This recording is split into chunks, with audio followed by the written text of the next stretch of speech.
Mirë se vini në kanalin ton, mos harroni të bëni subscribe dhe të klikoni si përzieles për të marrë njoftimet më të reja. Faleminderit! Si të çliroheni nga fryrja dhe gazrat brenda 1 minute sipas kësaj teknike.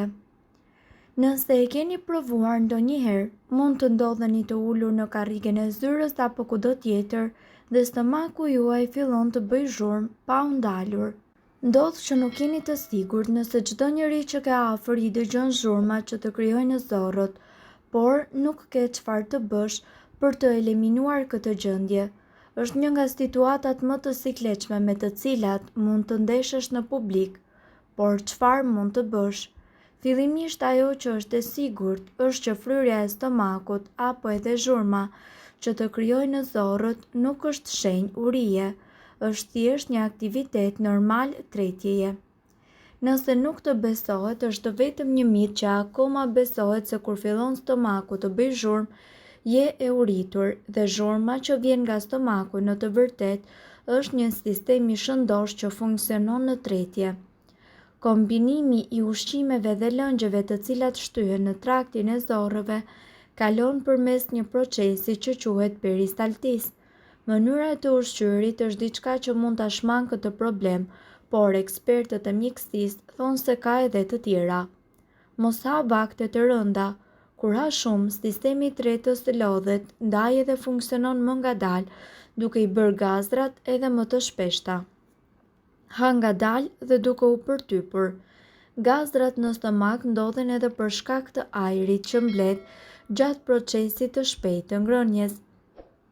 Sa më shpejt që e çon ushqimin në stomak, aq më shumë ajër thith nga jashtë dhe e dërgon brenda.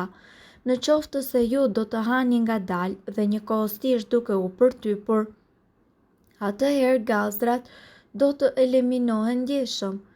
Shmangni ushqimet të cilat shkaktojnë gaz.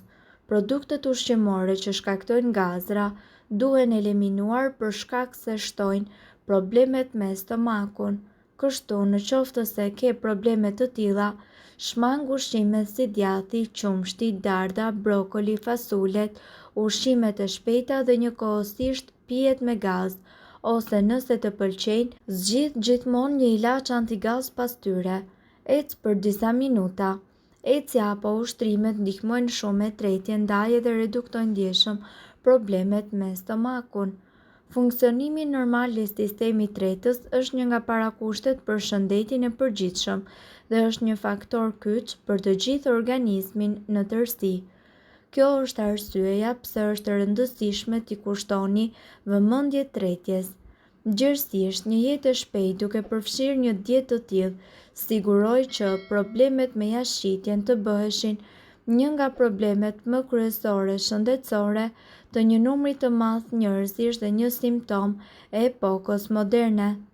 Ne këtu do t'ju sjellim 3 ndihmës të cilët do të ndihmojnë në fillimin dhe në tretjen më kokfort. Ujë të ngrohtë dhe limon. Shtrydhni gjithashtu një limon të plotë në një gotë me ujë të vakët dhe më pas pijeni. Ju gjithashtu mundet të konsumoni këtë pije si një mas parandaluese për të parandaluar dispepsi. Vaj ulliri dhe limon.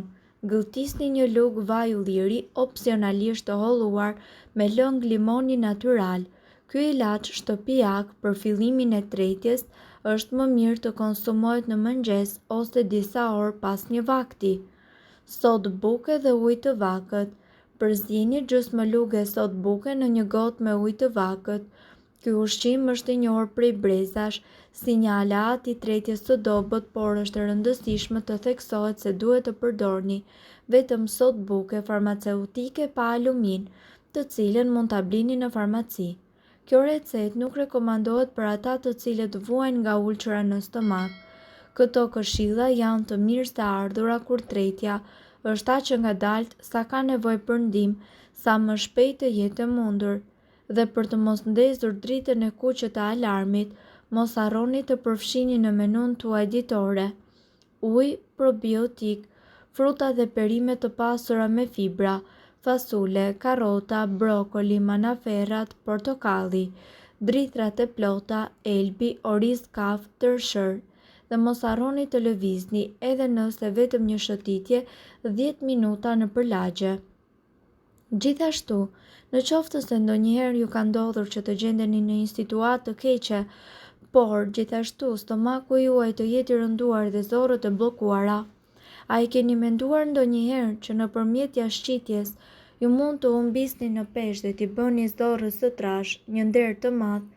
Në qoftë se ju mendoni se kjo fjali është qesharake, në fakt është krejt e kundërta, pasi pastrimi i zorrës së trash është një mënyrë e shkëlqyer për të humbur në peshë, por edhe për të përmirësuar florën bakteriale të zorrëve. Për të mbajtur zorrën e trashë të pastër nga toksina dhe për të lehtësuar problemet e tretjes nevojitet një detoksifikim i saj që fare lehtë mund të bëhet edhe në shtëpi. Mjafton që ta pini këtë lëng detoksikues.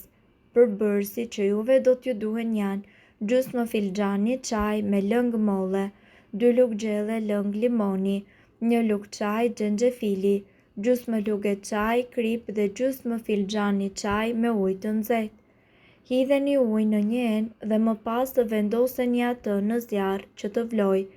Largoheni më pas nga zjarri dhe hidheni atë në një gotë.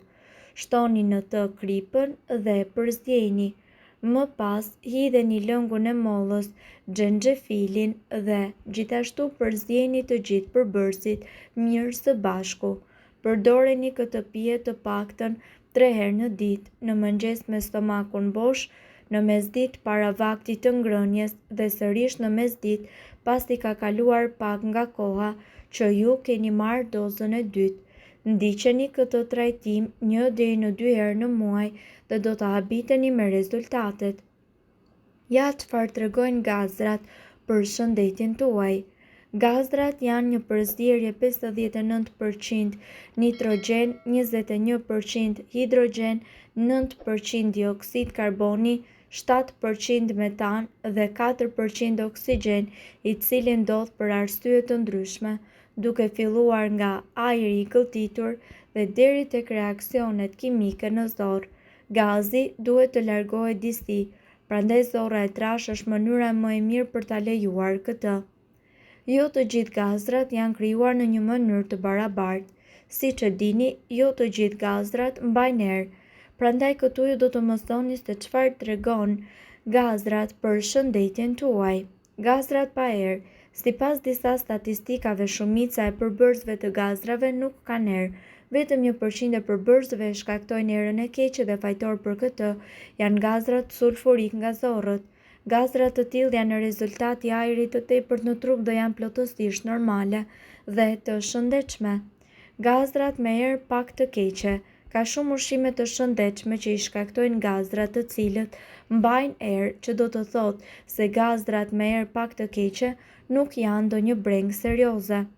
Brokoli dhe mishi i kuq janë ndër fajtorët kryesor për këtë gjë. Gazrat me erë shumë të keqe. Këtu duhet të brengoseni pakës dhe jo vetëm në jetën shoqërore, por edhe në shëndetjen personal. Gazrat me erë shumë të keqe mund të jenë një shenjë e një problemi serioz shëndetësor. Shumica e njerëzve nuk janë tolerant ndaj laktozës dhe nëse keni nivele të larta në këtë spektër, atëherë kjo i shpjegon këtë lloj të gazrave. Gazrat e shpeshtë. Zakonisht veganët përjetojnë gazra të shpeshtë si rezultat i ushqimeve të pastura me karbohidrate të cilat i konsumojnë. Sidoqoftë, nëse përjetoni fryrje të barkut apo nëse era e keqe ju shoqëron në gazrat e shpeshta, atëherë duhet të shkoni tek doktori sepse mund të jeni alergjik ndaj ndonjë ushqimi specifik.